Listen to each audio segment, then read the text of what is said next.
శేఖర్ గారు, రాజ్ తరుణ్ సైడ్ న్యాయం ఉంది, తను తప్పు చేయలేదు, లావణ్య బ్లాక్ మెయిలర్, ఇట్లాంటివి చాలా ఉన్నాయి. నా లైఫ్ లో కూడా ఒకటి ఎక్స్పీరియన్స్ అయింది, అందుకే నేను స్వచ్ఛందంగా వచ్చాను అంటున్నారు.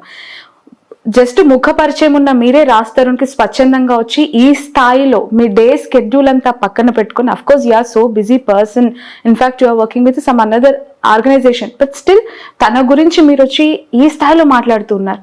అట్లా అనుకున్నప్పుడు ఎంతో మంది, కొన్ని వందల మంది అబ్బాయిలు తనకి కనెక్ట్ అవుతారు కదా ఈ ఇష్యూలో.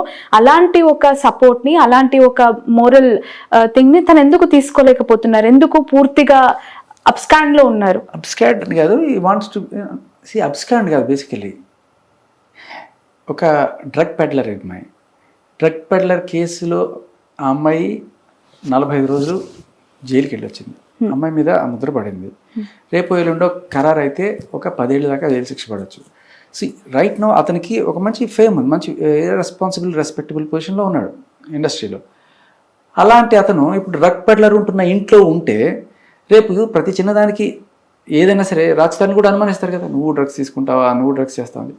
ఎందుకు నా మీద అటువంటి నిందలు వేసుకోవడం అని చెప్పి వెంటనే అక్కడ నాకు అసలు అక్కడే వద్దు, ఆ ఇల్లు ఎట్లా ఒకట్లా మెల్లగా ఖాళీ చేయించాలి, మెల్లగా అవుతుంది. బట్ ఈ లోపల అక్కడ ఉండి అంటే ఇట్స్ జస్ట్ లైక్ ఆ అమ్మాయి మీద ఒక ముద్ర పడింది, డ్రగ్ అమ్ముతూ రెడ్ హ్యాండెడ్గా పట్టుబడింది, జైలుకి కూడా వెళ్ళొచ్చింది. సో పీపుల్ దీంట్లో చాలా సబ్స్టెన్స్ ఉంది అనుకుంటున్నారు. బట్ రాజ్ తరుణ్ ఇంకా అక్కడే ఉంటే రాజ్ తరుణ్ కూడా అదో రకంగా డ్రగ్స్ ముఠాతో రాజ్ తరుణ్ కుమ్మక్కు ఇలాంటివన్నీ కూడా రాసుకోవచ్చు మనం. అలాంటి ఫాల్స్ ఇమేజ్ నాకు వద్దు అని చెప్పి వెళ్ళిపోయాడు అతను. ఎక్కడికి వెళ్ళిపోతాడా, నువ్వు బలవంతంగా రా అని చెప్పి ఆ అమ్మాయి చేస్తుంది.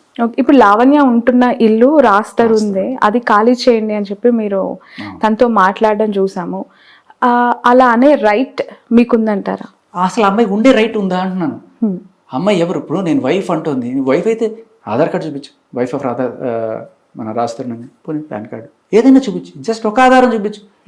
గుళ్ళో తాళి కట్టాడంటది, దేవుడే సాక్షి అంటది. ఇందాక మేము చెప్పినట్టు న్యాయం, చట్టం, కర్మ వాటి గురించి దాదాపు కొన్ని వందల ఫొటోస్ వాళ్ళు పోలీసులకి ఇచ్చామన్నారు. నేను కూడా పర్సనల్గా లాస్ట్ వీక్ నేను దిలీప్ గారితో, లావణ్య గారితో ఇంటర్వ్యూ చేసినప్పుడు దాదాపు అరౌండ్ 700 ఆఫ్ థింగ్స్ మేము సబ్మిట్ చేసాం కోర్టుకి. అది హీ యాక్సెప్టెడ్. అట్లా రిలేషన్ లేదని అట్లా పెళ్లి చేసుకుందామని వీళ్ళ అమ్మ వాళ్ళు ప్రపోజ్ చేసినప్పుడు ఈఎంఐ అబ్జెక్ట్ చేసినట్ట పెళ్లి వద్దని. ఓకే, అది కూడా ఉంది.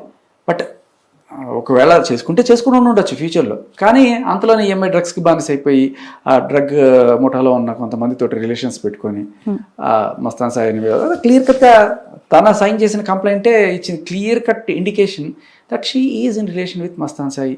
గుంటూరులో పట్టాపురంలో ఇచ్చిన కంప్లైంటే కాదు, ఇక్కడ మన హైదరాబాద్లో ఇదే రేంజ్ పోరాటం, నా మొగుడిని నాకు ఇప్పించండి అని చెప్పి షీ టీమ్స్ ఆఫీస్ దగ్గర.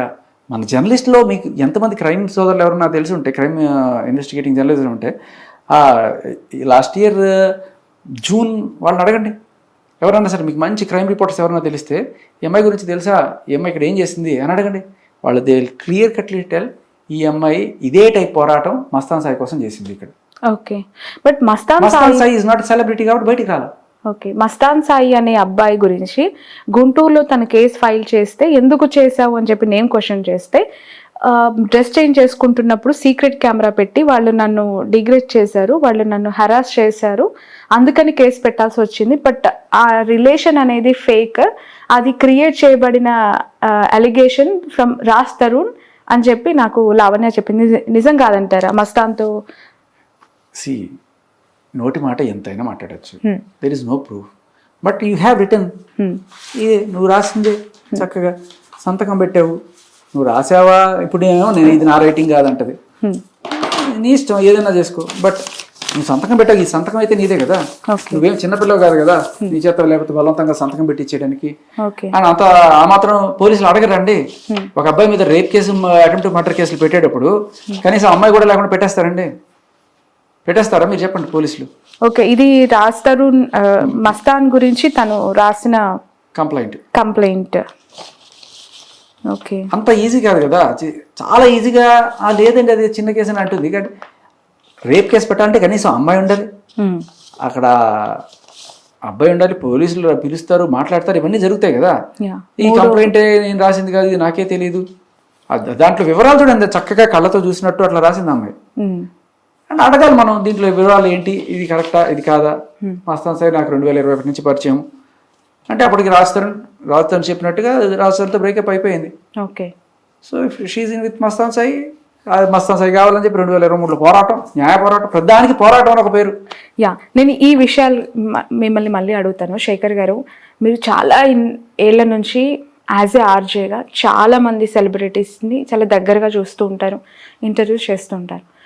What exactly Raj Tarun is మీకు తెలుసు? దగ్గరగా నేనేమి చూడలేదు. Raj Tarun is a nice guy, decent guy, చక్కగా మంచి విట్ ఉంటుంది, మంచి సెన్స్ ఆఫ్ హ్యూమర్ ఉంటుంది, మంచి actor, he's places to go. ఎక్కడ కూడా అరోగెన్స్ అలాంటిది ఏమి ఉండదు, down to earth person. Celebrity tantrum ఎప్పుడు చూపించాడు.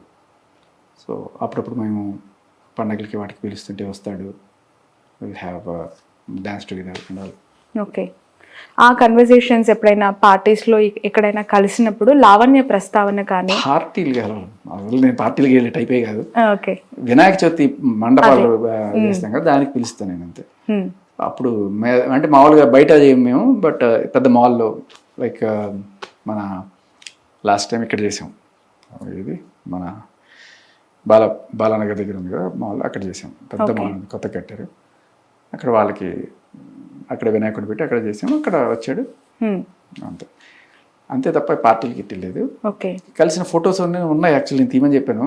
ఇప్పుడు సందర్భం వచ్చాయి, పంపిస్తాను. Okay, right. శేఖర్ గారు, ఈ ఇష్యూ దాదాపు నెల రోజుల నుంచి జరుగుతుంది. ఎగ్జాక్ట్లీ యా అవుతుంది. బట్ ఈ ఇష్యూ జరిగిన ఎంబడే శేఖర్ గారు ఎక్కడా కనిపించలేదు. ఎక్కడో దాదాపు ఒక 15-20 days గ్యాప్ తర్వాత ఈ ఇష్యూలో ప్రత్యక్షమయ్యారు. దీని మీద ఆల్మోస్ట్ నియర్ టు 1 month అండి ఇది జరగబట్టి. సో అంటే ఈమె నార్సింగి, లావణ్య నార్సింగి పిఎస్కి వెళ్ళి ఫస్ట్ కంప్లైంట్ చేసింది. తర్వాత వాళ్ళు ప్రూఫ్స్ ఇవ్వమన్నారు. అప్పుడు ప్రూఫ్స్ ఇవ్వటానికి మళ్ళీ వెళ్ళి తను సబ్మిట్ చేసి వచ్చింది. అప్పటి నుంచి అసలు ఇష్యూ స్టార్ట్ అయింది. మాల్వీకి సంబంధించి నోటీసులు ఇవ్వడం, రాజ్ తరుణ్కి నోటీసులు ఇవ్వడం, ఇవన్నీ జరిగాయి కదా. సో 9వ తేదీ ఆల్మోస్ట్ నియర్ టు 1 month కదా, 10 days, 11-12 days. 12 days. బట్ అంతకుముందు కూడా తన నార్సింగి పిఎస్ లో కంప్లైంట్ చేసి 2-3 రోజులు హడావిడి, 15-20 days అవుతుంది కదా. సో ఈ ఇష్యూలో స్టార్టింగ్ నుంచి మీరు ఎందుకు రియాక్ట్ కాలేదు అనేది మీ ఇంటర్వ్యూస్ కింద చాలా మంది చేస్తున్న క్వశ్చన్ ఫస్ట్ థింగ్. అయితే సెకండ్ థింగ్ ఏంటంటే, ఎక్కడో ఉండే శేఖర్ భాష, వినిపించే శేఖర్ భాష కనిపించడం కోసం ఈ ఇష్యూని భుజానికి ఎత్తుకున్నారు అనే వాళ్ళకి మీరిచ్చే ఆన్సర్ ఏంటి? అంటే ఒక ఫేమ్ ని కోరుకున్నారు, ఈ ఇష్యూ ద్వారా మైలేజ్ ని కోరుకుంటున్నారు. అసలు శేఖర్ భాషకి ఇప్పుడు మీరు అన్నారు రాజ్ తరుణ్ ఫ్రెండ్ కాదు, లావణ్య అన్నోన్, దిలీప్ సుంకర అసలు తెలియని వ్యక్తి, ఈ ఇష్యూ ద్వారా మీకు ఎక్కడో ఫోన్ లైన్ లో టచ్ లోకి వచ్చిన వ్యక్తి. బట్ ఎందుకు, దేనికోసం?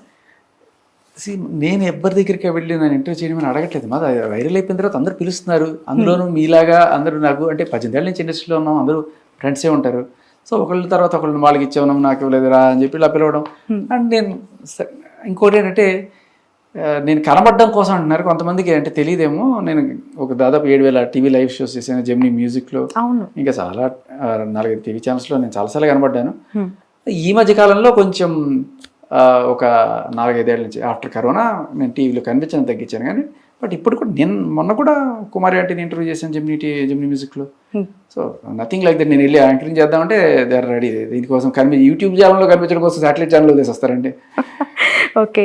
ఈ మీరు అబ్జర్వ్ చేసిన థింగ్స్ రాజ్ తరుణ్కి సంబంధించి, లావణ్యకి సంబంధించి ఈ ఎంటైర్ ఎపిసోడ్లో ఏంటి శేఖర్ గారు? ఎందుకు అని అంటే మీ పర్సెప్షన్, రాజ్ తరుణ్ బాధితుడు, ఈ అమ్మాయి బాధితుంది, మామూలుగా కాదు. సో మీరు ఆ కాన్వర్జేషన్ వింటే అర్థమవుతుంది. దట్స్ ఎ డైలీ అఫైర్ వాళ్ళకి. రోజు అమ్మాయి డ్రగ్స్ తాగుడో, విపరీతమైన హై అయిపోయి నానా బూతులు పెట్టడం, కొట్టడం, అక్కడ ఇంట్లో వాళ్ళకి కాకుండా చుట్టుపక్కల ఇంట్లో వాళ్ళకి కూడా ప్రశాంతత లేకుండా పెంట చేసేయడం, గొడవలు అయిపోవడం. ఆ స్థాయిలో వేధిస్తున్న అమ్మాయితో రాజ్ తరుణ్ 11 yearsగా ఎలా ట్రావెల్ చేశారు? అదే మళ్ళీ చెప్తున్నాం, 3 ఏళ్ళ వరకు కరెక్ట్గా కలిసి ఉన్నారట. ఓకే. ఆవిడ తర్వాత ఉండాల్సి వచ్చిందని బలవంతంగా అట్టే పెట్టుకుంది. అంటే అట్టే పెట్టుకోవడం అంటే అప్పుడెప్పుడు నీకు ఏదో హెల్ప్ చేశాను కదా దేంట్లోనో, కాబట్టి నీకు ఆ కృతజ్ఞత లేదా, ఇలాంటి ఎమోషనల్ డైలాగులు వేసింటే, సరే నువ్వు ఉంటే కింద ఉండు, నేను పైన ఉంటాను అన్నట్టుగా వాళ్ళు ఈ అమ్మాయి కిందకి ఆ డ్రగ్ బ్యాచ్లు వాళ్ళు వీళ్ళందరినీ, ఆ డ్రగ్స్ ముఠాలో ఉన్న అందరినీ లైక్ ఆ చింటూ అనేవాడు కానీ ఏవన్, ఆ తర్వాత మస్తాన్ సాయిని, ఇంకా వీళ్ళందరినీ తెచ్చుకోవడం రోజు. అంటే రోజు కాకపోతే రోజు ఏదో అప్పుడప్పుడు what ever, but what he said was in the interview చాలా విషయస్ సర్కిల్ అండి, ఇది నేను భరించలేకపోయేవాడిని అని చెప్పి. ఓకే, అంటే మీరు మాట్లాడుతూ ఉన్నప్పుడు చాలా కోపంగా ఉన్న వ్యక్తి ఇంకొక వ్యక్తిపై చేసే ఆరోపణలాగా లావణ్య గురించి మీరు మాట్లాడుతున్నట్టు అనిపిస్తుంది. ఎందుకు లావణ్య పైన పర్సనల్గా మీరు మాట్లాడడం పాయింట్ జరిగింది? ఏంటంటే మీరు నేను చూసింది చూడాల, ఒకసారి మీకు తెలిసింది ఏంటంటే పైపైన చూస్తాను మీరంతా, బట్ ఒకసారి నేను మీడియాలోకి వచ్చిన తర్వాత I been bombarded by information. ఎవరెవరో ఎక్కడెక్కడి నుంచో ఫోన్ చేస్తాను, అన్న మీకు ఇది తెలుసా, మీ అమ్మ ఇలా చేస్తుంది. చెప్పండి శేఖర్ గారు, ఎందుకంటే అదేంటంటే పాయింట్లెస్ అండి. అంటే అమ్మాయి పూర్వాశ్రమంలో 100 చేసి ఉండొచ్చు, తర్వాత కూడా ఏమైనా చేసి ఉండొచ్చు, బట్ పాయింట్ ఏంటంటే అవన్నీ కాదు, నువ్వు తప్పుడు కేసు పెట్టావు. అదే నా పాయింట్. నువ్వు ఏదైనా చేసుకో, నువ్వు అక్రమ సంబంధాలు పెట్టుకో, లేకపోతే ఇంతకుముందు నువ్వు ఏదో ఎఫ్ఐఆర్లు పెట్టుకో, ఏమైనా చేసుకో. డ్రగ్స్ నువ్వు తాగినా కూడా అది నీ కర్మ, నువ్వు అనుభవిస్తావు. కానీ డ్రగ్స్ అమ్మడం అనేది I have an objection. But మిగతావన్నీ అంటే నువ్వు ఏదైనా చేసుకో. నా పాయింట్ అదొకటే కాదు, దానికన్నా పెద్ద తప్పు నీ మహిళ అనే కార్డు వాడి తప్పుడు కేసులు పెట్టడం. అది నా పాయింట్. ఒక మహిళ మిగతావి నేను క్యారెక్టర్ అసాసినేషన్ చేయడానికంటే అసలు నా దగ్గర ఉన్న ఇన్ఫర్మేషన్ మీకు చూపిస్తే మీరు కళ్ళు తిరిగి పడిపోయి గిల్లలు కొట్టుకుంటారు. అంత దారుణం ఆయన. నాకు రోజు వస్తుంటే నాకేంటంటే ఒక ఎథిక్స్ దాటి నేను చెప్పలేను అంతే. లిటరల్లీ ఐ మీన్ ఎందుకు లేడు అవన్నీ మళ్ళీ. ఇది చాలు, తప్పుడు కేసు మీద పోరాడుతున్నాను, అది చాలు. ఇంకా అమ్మాయి ఎలాంటిది, ఏం చేస్తుంది, అవన్నీ కూడా సరే. నాకు మరీ ఎంత కాలితే తప్ప ఇప్పుడు నన్ను ఏదో బ్యాడ్ చేయడానికి ట్రై చేస్తున్నారు, వీడట్లా వాడిట్లా అని చెప్పి